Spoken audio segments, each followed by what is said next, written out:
प्यारे बच्चों, आप सभी को नमस्कार। अपनी एक सीरीज चल रही है एसएससी जीडी 2025 को टारगेट करके। डेली टेस्ट सीरीज पे अपन चर्चा कर रहे हैं।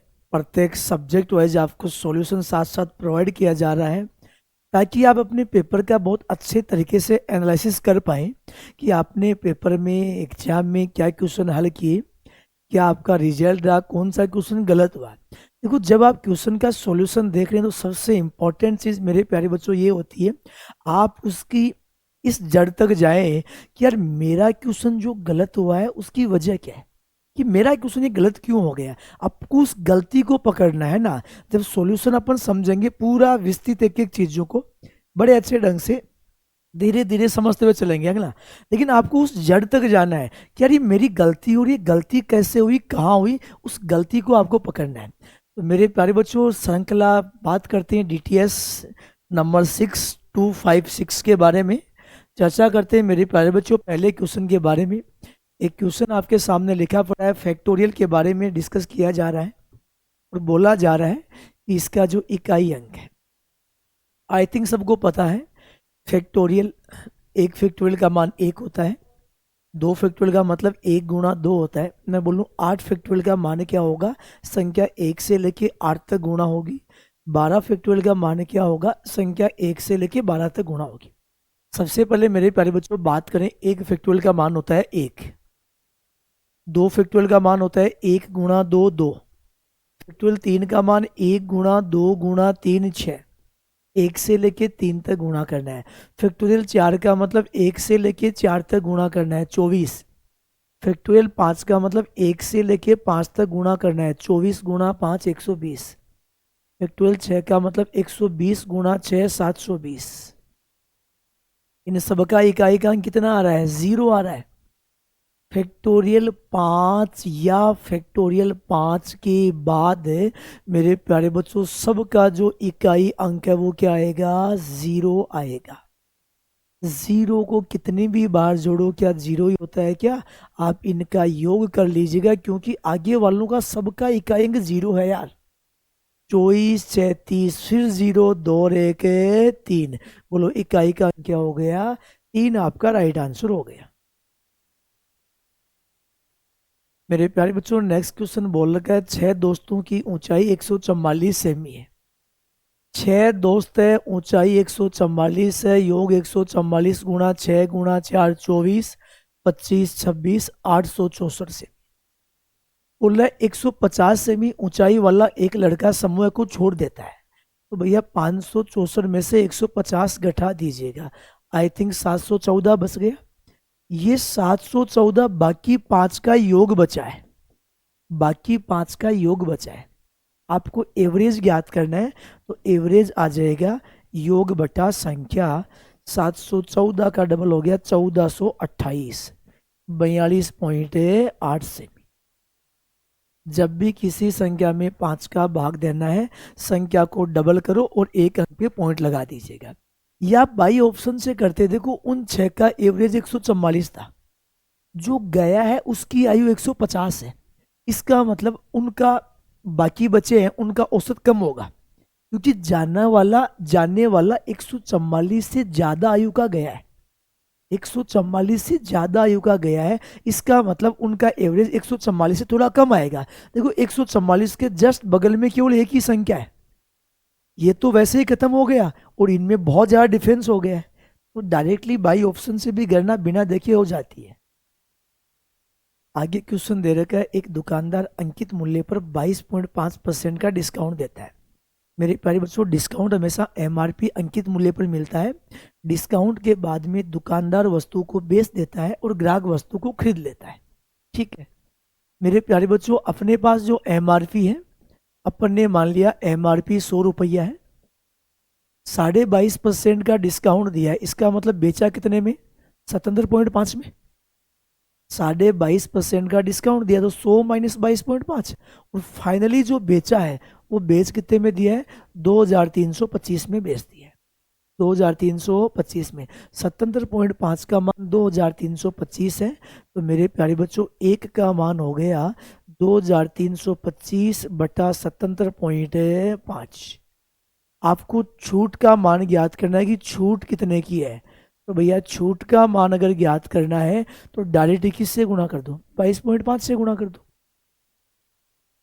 पॉइंट से पॉइंट हट गया, 25 का भाग 9, 25 गुणा 3 75, शेष बचा 2, 25 एकम 25, 31 का भाग लगाओ यहाँ, 31 गुणा 7 217, 232 में से 217 गया 15, 155 75, 75 गुणा 9, बोलो डिस्काउंट कितना हो गया, 675 रुपये का डिस्काउंट हो गया। 675 रुपये का आपके पास डिस्काउंट हो गया। मेरे प्यारे बच्चों नेक्स्ट क्वेश्चन बोल रखा है ए और बी का अनुपात 2:7 है, और बोल रहा है ए और बी का तीसरा अनुपात 343 है। देखो ए का मान ए अनुपात बी दे रखा है। अनुपात संख्या का सलता मान होता है, अपन ने मान लिया 2 अक्स और 7 अक्स। देखो पहली संख्या 2 अक्स, दूसरी 7 अक्स, तृतीय अनुपात ज्ञात करना है, वही मान लिया। जब 3 संख्या आती है तो प्रोपोर्शन का नियम होता है वित्तानुपात लगता है यहाँ पर, और वित्तानुपात ये बोलता है पहली संख्या का जो अनुपात दूसरे के साथ है वही दूसरे का अनुपात किसके साथ होगा, तीसरे के साथ। पहली संख्या का जो अनुपात दूसरी संख्या के साथ है वही अनुपात दूसरी संख्या का होगा तीसरी के साथ। यही होता है वित्तानुपात। 7 अक्स गुणा 7 अक्स 49 अक्स स्क्वायर बराबर 2 अक्स गुणा वाई। वाई तृतीय अनुपात है, इसका मान किसके बराबर है, 343 के बराबर है। ये आ जाएगा 49 अक्स स्क्वायर बटा 2 अक्स बराबर 343। ये 343 वाई का मान है। मेरे प्यारे बच्चों आप गणना देखो, अक्स से घटा तो अक्स स्क्वायर से अक्स बच गया। 49 का भाग कितनी बार, 7 बार, 2 गुणा 7 है 14। बोलो अक्स का मान क्या हो गया, 14। आपसे पूछा है बी माइनस ए, बोलो बी और ए इन दोनों का अंतर 5 अक्स है क्या, तो 14 गुणा 5 है 70 हो गया। ए का मान पूछता 14 गुणा 2 28, बी का मान पूछता 14 गुणा 7 है 98, 98 माइनस 28, राइट आंसर हो गया 70। थोड़ी सा कैलकुलेशन को ढंग से समझ लीजिएगा। मेरे प्यारे बच्चों आगे क्वेश्चन दे रखा है, देखो ध्यान दीजिएगा। क्वेश्चन की लैंग्वेज में आपके पास बोला जा रहा है पुत्र के जन्म के समय पिता की आयु पुत्र की वर्तमान आयु के समान होती है। पुत्र के जन्म के समय पिता की आयु पुत्र की वर्तमान आयु के समान होती है। यदि पुत्र की आयु 5 वर्ष पहले 15 वर्ष थी, देखो 5 साल पहले पुत्र की आयु 15 वर्ष थी। एक बार बताओ, कॉमन सेंस की बात है यार, 5 साल पहले पुत्र की आयु 15 वर्ष थी तो वर्तमान आयु कितने वर्ष हो गई यार, 20 वर्ष। पुत्र के जन्म के समय पिता की आयु पुत्र की वर्तमान आयु के बराबर है। तो पुत्र जब जन्मा तो पिता की आयु 20 थी, और अब 20 और 20 कितना हो जाएगा, 40 वर्ष पिता की आयु हो जाएगी। पुत्र जब जन्मा था तो पिता की आयु पुत्र की वर्तमान आयु के समान है, 20 वर्ष है। तो पुत्र जन्मा था तो 20 वर्ष का था, आज पुत्र की आयु 20 है तो पिता की 20 और 20 है 40 वर्ष हो गया। मेरे प्यारे बच्चों नेक्स्ट क्वेश्चन देखिएगा। एक उम्मीदवार है जो 50% अंक प्राप्त करता है, वो 100 अंकों से फेल हो जाता है। ध्यान देना, 50% अंक प्राप्त किए, अगर इसके 100 नंबर और आते तो मेरे प्यारे बच्चों क्या ये बंदा पास हो जाता है क्या?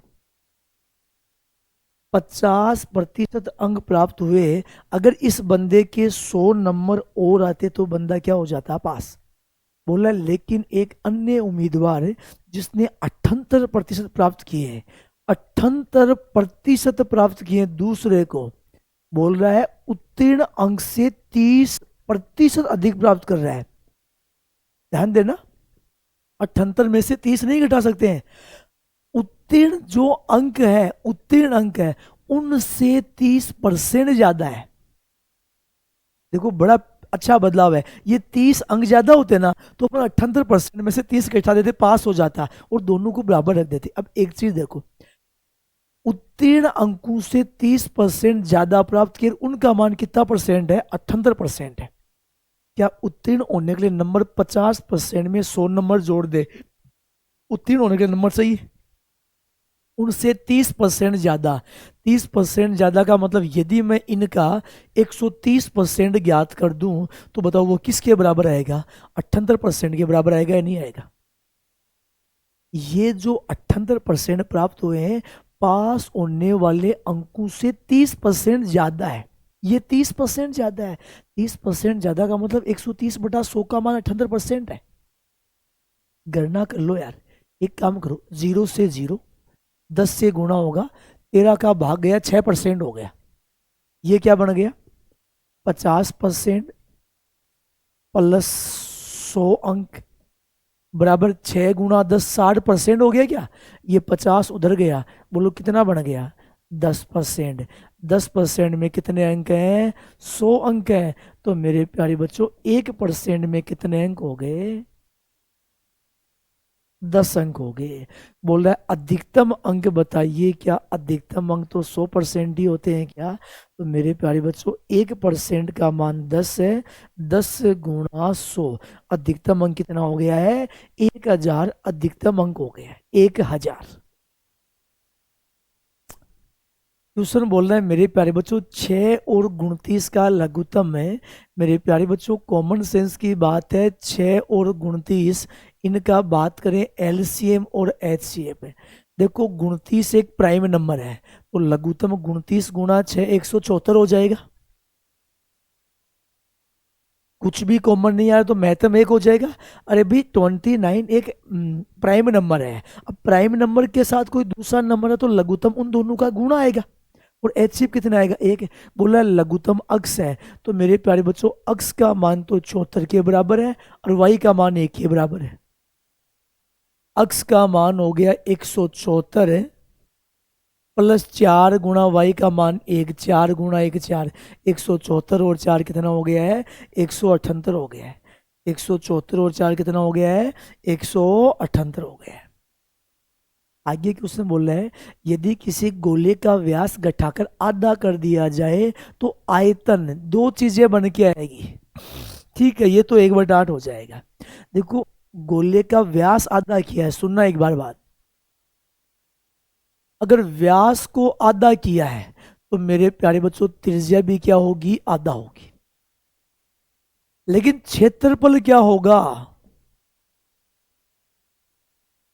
व्यास आधा कम हुआ है, आधा घटा है, इसका मतलब त्रिज्या भी आधा कम होगा, लेकिन क्षेत्रफल होता है 4πr²।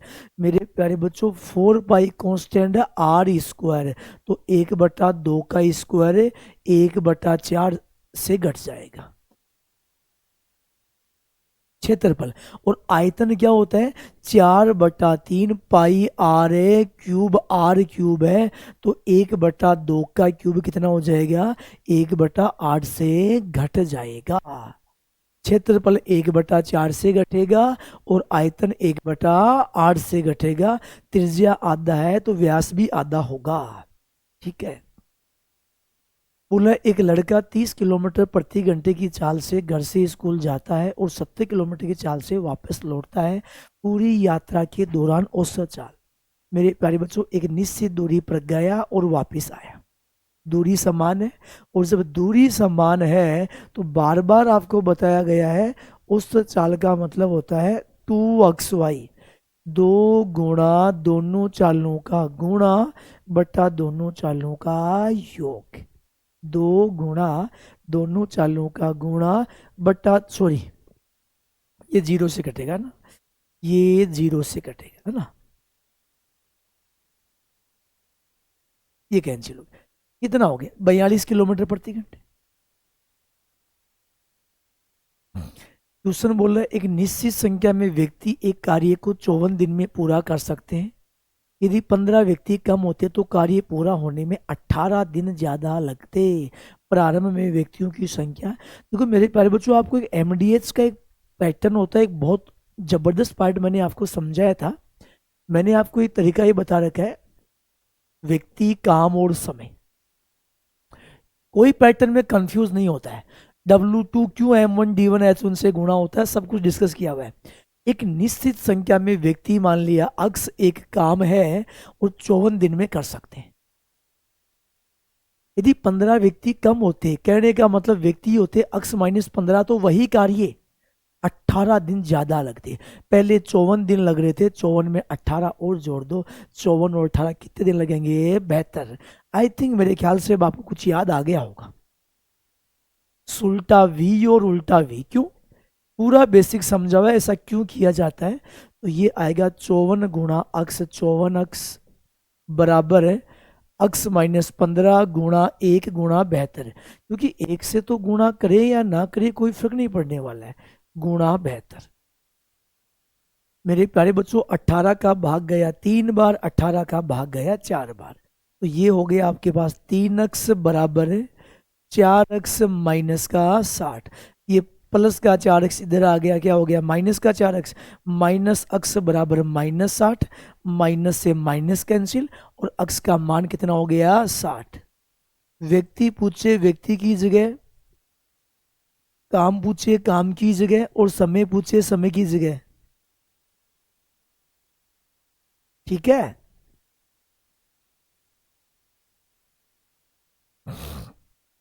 अगला क्वेश्चन। ए किसी कार्य को 12 दिन में कर सकता है, बी किसी कार्य को, उसी कार्य को, सेम रखे है ना, बी उसी कार्य को 18 दिन में कर सकता है। मेरे प्यारे बच्चों ए तो कर रहा है 12 दिन में और बी कर रहा है 18 दिन में। ए कर रहा है 12 दिन में, बी कर रहा है 18 दिन में। ठीक है, पहला काम है लघुत्तम ले लीजिएगा। 12 और 18 का लघुत्तम कितना आ गया? 36। 12 का भाग 3 और 18 का भाग है 2 बार। ठीक है मेरे प्यारे बच्चों, ये आ गया क्षमता। क्षमता का मतलब होता है एक दिन में किया। ये क्यों उसने बोला है 5 दिन तक एक साथ काम करने के बाद कितना कार्य शेष रह जाएगा? 5 दिन एक साथ काम करने के बाद। मेरे प्यारे बच्चों क्षमता का मतलब होता है ए एक दिन में 3 काम कर रहा है, बी एक दिन में 2 काम कर रहा है, दोनों मिलकर एक दिन में 5 काम कर रहे हैं। एक दिन में 5 काम कर रहे हैं, तो मेरे प्यारे बच्चों 5 दिन में 5 गुणा 5 है, 25 काम कर लेंगे। इतने में से 36 में से 25 काम कर लिया, कितना काम बच गया? 11। किस में से बच गया? 36 में से। 11/36 काम शेष बच गया। ठीक है मेरे प्यारे बच्चों, एक नेक्स्ट क्वेश्चन दे रखा है, देखो आपके सामने।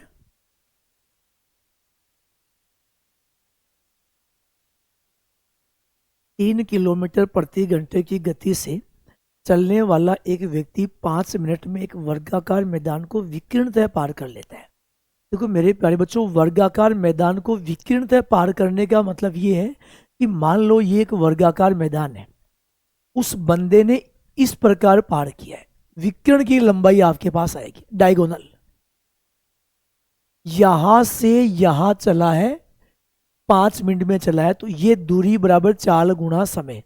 देखो चाल है 3 किलोमीटर प्रति घंटे और समय मिनट में दे रखा है, क्षेत्रफल मीटर स्क्वायर में पूछा है, वर्ग मीटर में पूछा है, तो भैया किलोमीटर प्रति घंटे को मीटर प्रति मिनट में बदलना होता है, 50/3 से गुणा करते हैं। अरे भाई 3 किलोमीटर प्रति घंटे है, किलोमीटर को मीटर में बदलना है तो 1000 से गुणा, प्रति घंटे को मिनट में बदलना है 60 से गुणा, 50/3। सारी बातें करवाई जा चुकी है ना। तो ये आ गया चाल गुणा समय है 5 मिनट। ये लो मेरे प्यारे बच्चों, ये आपके पास विकिरण की लंबाई आ गई 250 मीटर। आपको इस मैदान का क्षेत्रफल पूछा है, विकिरण की लंबाई है, विकिरण की लंबाई, और ये आपको बखूबी बताया जा चुका है। अगर वर्ग का विकिरण दे रखा है, क्षेत्रफल ज्ञात करना है, तो विकिरण का स्क्वायर करके उसका आधा कर देते हैं।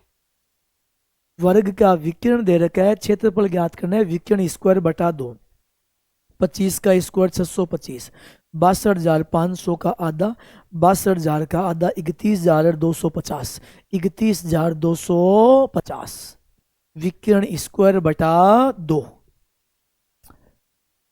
मेरे प्यारे बच्चों, नेक्स्ट क्वेश्चन दे रखा है, एक आदमी शांत जल में 5 किलोमीटर प्रति घंटे की रफ्तार से दौड़ सकता है। शांत जल में, आदमी की चाल शांत जल में, धारा की गति 2.5 किलोमीटर प्रति घंटे है। इसका मतलब धारा के जो 7 चाल आएगी, क्या धारा के साथ दोनों चालों का योग हो जाएगा 7.5 किलोमीटर प्रति घंटे, और धारा के विपरीत दोनों चालों का अंतर हो जाएगा 2.5 किलोमीटर प्रति घंटे। धारा के साथ दोनों चालों का योग और धारा के विपरीत दोनों चालों का अंतर। बोल रहा है धारा के प्रतिकूल में समान दूरी तय करने के लिए धारा के अनुकूल की तुलना में 4 घंटे अधिक लगते हैं। धारा के अनुकूल की तुलना में 4 घंटे ज्यादा लगते हैं वही दूरी। अगर मैं बोल दूं कि धारा के प्रतिकूल सपोज मान लो टी घंटे लग रहे हैं, तो क्या धारा के अनुकूल टी घंटे हैं, तो क्या धारा के प्रतिकूल टी प्लस 4 घंटे लगेंगे? यही दे रखा है, 4 घंटे अधिक लग रहे हैं धारा के प्रतिकूल, अप स्ट्रीम और डाउन स्ट्रीम, है ना। मेरे प्यारे बच्चों, समान दूरी है, दूरी बराबर होता है चाल गुणा समय। धारा के साथ चाल है 7.5 गुणा समय है टी घंटे, दूरी बराबर चाल गुणा समय। यही दूरी धारा के विपरीत चाल है 2.5, धारा के विपरीत जो चाल दे रखी है वो दे रखी है 2.5, और गुणा समय क्या दे रखा है टी प्लस 4 घंटे। क्या दोनों दूरियां समान है? अरे धारा के साथ जो दूरी तय कर रही है उसी दूरी को धारा के विपरीत तय कर रहा है, उसी दूरी को धारा के विपरीत तय कर रहा है, समय टी प्लस 4 घंटे लग रहे हैं। तो ये तो हो गया आपके पास 7.5 टी, 2.5 गुणा टी तो कितना हो गया 2.5 टी, 2.5 गुणा 4 कितना हो गया 10। मेरे प्यारे बच्चों, 2.5 टी को इधर लेके आए, बोलो कितना बच गया 5 टी बराबर 10। बोलो टी का मान धारा के साथ तो लगेंगे 2 घंटे और धारा के विपरीत क्या लगेंगे 6 घंटे। बोल रहा है दूरी बताइए, दूरी बताइए। मेरे प्यारे बच्चों, धारा के साथ चाल 7.5 है, धारा के साथ जो चाल है, धारा के साथ जो चाल है तो वो 7.5 है। 7.5 को 2 से गुणा कर दो 15 किलोमीटर, या आप ऐसे कर लो, धारा के विपरीत है 2.5 है, 2.5 को 6 से गुणा कर दो। ठीक, चलिए मेरे प्यारे बच्चों, नेक्स्ट क्वेश्चन की तरफ मूव करते हैं। क्वेश्चन और दे रखा है, देखो 800 रुपये में 2 वस्तुओं को बेचने पर एक व्यक्ति को 3 वस्तुओं के क्रय मूल्य के बराबर लाभ होता है। पहले मैं पूरा तरीका बताऊं, करना डायरेक्ट है। पहली चीज, लाभ या हानि क्रय मूल्य पर ही होता है। लाभ या हानि क्रय मूल्य पर ही होता है। क्रय मूल्य पे दे रहा है तो सीधा कर दो, 3/2 गुणा 100, 150% हो गया, सोचना ही नहीं है। अब ध्यान देना, इसमें रुपए का रोल ही नहीं रहा है, छोड़ दो चाहे रुपए को। क्योंकि सेम ही रुपये, 800 रुपये में 2 वस्तुओं को बेचने पर एक व्यक्ति को 3 वस्तुओं के क्रय मूल्य के बराबर लाभ होता है। इसका मतलब ये हो गया, पहले पूरा बेसिक समझिएगा। देखो 2 वस्तुओं को बेचा है, इसका मतलब उसने खरीदा भी 2 का ही था, लेकिन जो लाभ हो रहा है ना वो 3 वस्तुओं के क्रय मूल्य के बराबर लाभ हो रहा है। पहली कंडीशन, लाभ हो या हानि, जितनी वस्तु बेचेगा उतनी ही खरीदेगा, या जितनी खरीदेगा उतनी ही बेचेगा, तो लाभ या हानि का पता चलेगा। तो इस लैंग्वेज को समझिएगा। सबसे पहले मैं पूरा तरीका आपको बताता हूं। लाभ का मतलब होता है विक्रय मूल्य माइनस क्रय मूल्य। कितनी वस्तुओं को बेचा? 2 को बेचा। इसका मतलब मेरे प्यारे बच्चों, बेचा भी 2 को और खरीदा भी 2 को। अपन ये बोलेंगे 2 वस्तुओं के विक्रय मूल्य में से अगर 2 वस्तुओं का क्रय मूल्य घटाएंगे तो लाभ आएगा, लेकिन वो लाभ किसके बराबर? 3 वस्तुओं के क्रय मूल्य के बराबर। लाभ आएगा 3 वस्तुओं के क्रय मूल्य के बराबर। अब क्रय मूल्य एक तरफ कर लो, ये माइनस का 2 क्रय इधर आगे प्लस हो गया, 5 का क्रय मूल्य बराबर 2 का विक्रय मूल्य। मेरे प्यारे बच्चों, यहां से क्रय मूल्य और विक्रय मूल्य का अनुपात ज्ञात कर लो, 2:5। 2 में खरीदा, 5 में बेचा, क्या हुआ? लाभ। कितने का? 3 का। किस पर? दो पर परसेंट ज्ञात करना है 100, 300 बटा 2, 150% लाभ हो गया। ध्यान देना यार, लाभ या हानि क्रय मूल्य पर ही होता है। कितने का लाभ हुआ? अरे 3 का लाभ हुआ। कितनी वस्तुओं को बेचा? 2 को बेचा, इसका मतलब खरीदा भी 2 को ही था। 2 को बेचा, खरीदा भी 2 का ही था। परसेंट याद करने हैं गुणा 100। सिंपल सी गणना, ज्यादा माथापच्ची करने की जरूरत कहाँ है। ठीक है,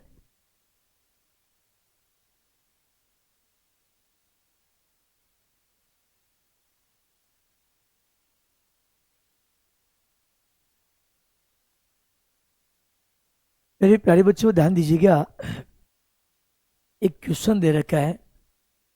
वैसे तो देखते ही इसका आंसर आ जाना चाहिए। देखो, सिंपल सी थोड़ी ज्यादा माथापच्ची करने की जरूरत नहीं होती है। देखो यार, यहाँ 4 अंकों पे पॉइंट है, ये 5 अंकों पे पॉइंट है। यहाँ 4 अंकों पे पॉइंट है, ये 5 अंकों पे पॉइंट है। यहाँ 4 अंकों पे पॉइंट है, ये 5 अंकों पे पॉइंट है। तो मेरे प्यारे बच्चों, क्या इसमें अपन एक काम करते हैं। देखो, एक छोटी सी चीज मैं आपको बताऊं। जैसे मैं बोलूं यार 0.0054 कुछ भी लिखा अपन ने, 5 अंकों पे पॉइंट है। क्या अपन इस संख्या को ऐसे लिख सकते हैं? 0.0547, 4 अंकों पे पॉइंट है, बट्टा में 10। क्या ये वाला मान और ये वाला मान सेम ही है क्या? क्या इसको ऐसे बोलते हैं, मान लो 0.547 बटा 100। ये तीनों वैल्यू, ये और ये तीनों सेम ही मान है ना। तो ऊपर 4 4 अंकों पे पॉइंट है, नीचे वही चीज है 5 5 अंकों पे पॉइंट है। तो भैया एक अंक पे पॉइंट कम करना है, एक अंक पे पॉइंट कम करना है। इसका मतलब 10 का भाग देना है, सब में 10 कॉमन लेना है। तो सब में 10 कॉमन नहीं, स्क्वायर है तो 10 का स्क्वायर कॉमन आएगा। तो मेरे प्यारे बच्चों, क्या मैं इसको ऐसे बोल दूं? ध्यान देना, इसी लाइन को इसके बट्टा में आपके पास इसको यहां, इस पॉइंट को यहां करेंगे, इस पॉइंट को यहां करेंगे, तो बट्टा में 10 का स्क्वायर 100 जाएगा। 10 का स्क्वायर कॉमन आ जाएगा यार। इसका पॉइंट अपन यहां करेंगे, क्योंकि स्क्वायर है तो 10 की पावर 2 कॉमन ले रहे हैं। 10 की पावर 2 कॉमन ले रहे हैं ना अपन लोग। मैं इसको ऐसे लिख सकता हूं, ऊपर वाली लाइन जो की तू है 1/10 का स्क्वायर। अब ये क्या बन जाएगा? 0.0002 का स्क्वायर प्लस क्या बन जाएगा? 0.0033 का स्क्वायर बन जाएगा, और प्लस क्या बन जाएगा? 0.0044 का स्क्वायर। ये बनेगा या नहीं बनेगा? ऊपर वाली वैल्यू सेम है तो कैंसिल हो जाएगी, और ये 10 का स्क्वायर ऊपर चला गया। आंसर कितना हो गया? 100 हो गया। झमेला केवल पॉइंट का था यार, बाकी कोई विशेष था नहीं। क्वेश्चन बोल रहा है, एक व्यक्ति ने साधारण ब्याज पर 20% वार्षिक दर पर एक निश्चित राशि ऋण पर ली। 10 वर्ष के बाद में ब्याज की जो राशि है वो ऋण पर दी गई राशि से 800 रुपये ज्यादा है। एक काम करते हैं, अपन ने मान लिया कि प्रिंसिपल मूलधन 100 रुपया है। मेरे प्यारे बच्चों, लैंग्वेज को गौर करना। आपके पास दर 20% है, इसका मतलब 100 रुपये का 1 साल का ब्याज 20 रुपये होगा। अगर 1 साल का ब्याज 20 रुपये होगा तो 10 साल का साधारण ब्याज कितना हो जाएगा? 200 रुपये। अरे ब्याज का मतलब दर गुणा समय, ब्याज का मतलब क्या हो जाएगा? दर गुणा समय। तो ब्याज कितना हो गया? 200 रुपये। 100 रुपया मूलधन आया, 200 रुपये ब्याज आया। क्वेश्चन बोल रहा है ब्याज की राशि ऋण पर दी गई राशि से 800 रुपये ज्यादा आई है। मूलधन 100 है, ब्याज 200 है, ब्याज उस राशि से 100 ज्यादा है, 100 का मान 800 है। आपको उधार दी गई राशि पूछे, उधार दी गई राशि 100 ही है, 100 का मान किसके बराबर है? 800। ब्याज 800 गुणा 2, 1600 आएगा। अरे 100 रुपया मूलधन, 200 रुपया ब्याज, ब्याज 100 ज्यादा है, 100 का मान 800, और 100 का ही मान आपको ज्ञात करना था यार। क्वेश्चन बोल रहा है 10,000 रुपये पर 20% वार्षिक दर से चक्रवर्ती ब्याज से ब्याज दे रखा है 4,641। यदि चक्रवर्ती अर्धवार्षिक रूप से की गई है तो मूलधन कितने वर्ष के लिए निवेश किया गया? मेरे प्यारे बच्चों, वार्षिक दर 20% है तो अर्धवार्षिक दर कितनी होगी? 10%। 1/10। इसका मतलब 10 रुपये कितने बन जाएंगे? 11। अर्धवार्षिक है, 6 6 महीने से हिसाब हो रहा है, 6 6 महीने से हिसाब हो रहा है। 10 रुपये बन गए 11। मेरे प्यारे बच्चों, यहाँ मूलधन तो है आपके पास 10,000 है, और ये 4,641 ब्याज है, तो ये हो गया 14,641। 10 की पावर 4 का ही मान होता है ये। अरे 10 की पावर 4 का ही मान होता है, ये 10 की पावर 4 का मान है, तो मेरे प्यारे बच्चों ये क्या हो जाएगा? 11 की पावर 4 का मान हो जाएगा। अरे 121 का स्क्वायर, बार बार इस चीज को बताया जा चुका है। 121 का स्क्वायर, 100 से 21 ज्यादा, 21 का स्क्वायर 441, लास्ट में 2 अंक लेना होता है। 21 का डबल 42, 100 में जोड़ दिया 142, 142 में 4 जोड़ा 146 41। मान लो 118 का स्क्वायर, 100 से 18 ज्यादा है, 18 का स्क्वायर 324, लास्ट में 2 अंक लेने, 18 का डबल 36, 100 में जोड़ा 136 और 3 139 24। ठीक है। अब मेरे प्यारे बच्चों ध्यान देना, 11/10 की पावर t है, t का मान कितना आया है? 4। हिसाब 4 बार हुआ है, समय 4 वर्ष नहीं है, हिसाब 4 बार हुआ है 6 6 महीने से। 4 गुणा 6 24 महीने, इसका मतलब 4 बार हिसाब हुआ है, और वो 6 6 महीने से हुआ है, और वो 6 6 महीने से हुआ है, तो 6 गुणा 4 है 24 महीने 2 साल। मेरे प्यारे बच्चों, क्वेश्चन में दे रखा है घन का पृष्ठीय क्षेत्रफल। आपको पता है घन का पृष्ठीय क्षेत्रफल क्या होता है? 6 गुणा भुजाई स्क्वायर बराबर होता है 5046। अब 6 का भाग लगाओ, तो भुजाई स्क्वायर का मान ये आ जाएगा 6 गुणा 8 48 24 841। 841 29 का स्क्वायर है, तो मेरे प्यारे बच्चों घन की भुजा कितनी हो गई? 29 सेमी। आपसे पूछा है घन का आयतन, आयतन क्या होता है? भुजा क्यूब होता है। तो भैया आयतन का मतलब होता है भुजा क्यूब है, भुजा क्यूब का मतलब 29 का क्यूब, मान लो याद नहीं है, 29 गुणा 29 841 को 29 से गुणा कर दो। 30 का क्यूब 27,000 होता है, 27,000 से कम ही आएगा, क्यों? 29 गुणा 1 29। देखो 9 इनके लास्ट में तो है नहीं। अब देखो ये 26,000 27,000 के जस्ट नजदीक है, जस्ट नजदीक नहीं, कुछ गैप तो होगा, 2 2,500 का तो गैप होगा। चौथा ऑप्शन आ गया, गुणा कर लीजिएगा। 29 से कम 29 2 आ गया, 29 गुणा 4 116, 17 और 18 11 असल आ गया। 29 8 232 और 11 243, 24,389 सेमी क्यूब। तो थोड़ा सा इकाई अंक की सहायता, ये गणनाएं जितने आप पेपर सेट निकालोगे उनसे ये चीजें आपके लिए बड़ी आसान हो जाएगी। प्रथम 10 अभाज्य संख्याओं का योग।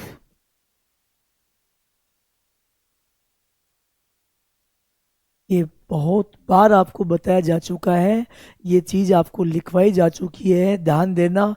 प्रथम 9 अभाज्य संख्या, प्रथम 9 अभाज्य संख्या कहाँ से कहाँ तक होती है?